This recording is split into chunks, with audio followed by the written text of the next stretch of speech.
How many people now have you been able to? Almost 2,000.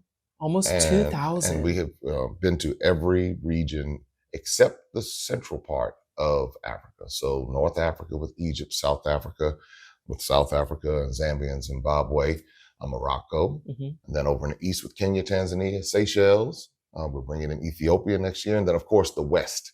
The West has my heart. So I make sure that the West is never neglected, from Senegal, Gambia, Cote d'Ivoire, Togo, Benin, of course, Ghana, Nigeria.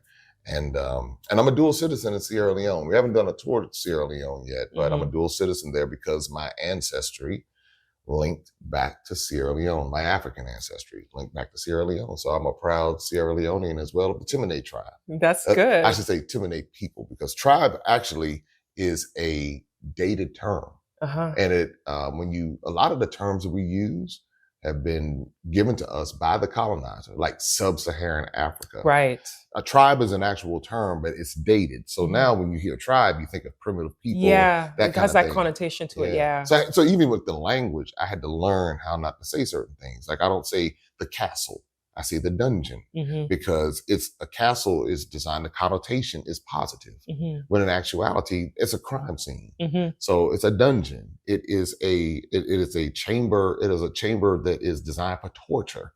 So when I started learning this, my language started changing and I started understanding a broader context, which is, again, what we need, because it empowers you.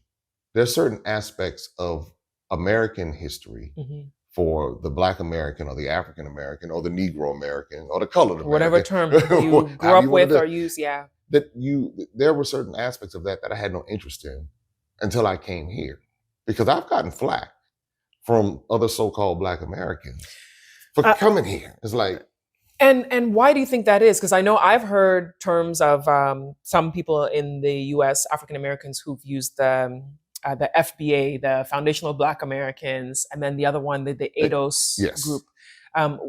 Talk about the difference between the two and why there's so much pushback from them when it comes to people choosing to go to Africa. Well, if they really understood, many of their leaders were spending time in Ghana with Dr. Kwame Nkrumah. So you have someone like Martin Luther King and a Malcolm X and a Maya Angelou and a W.E.B. Du Bois.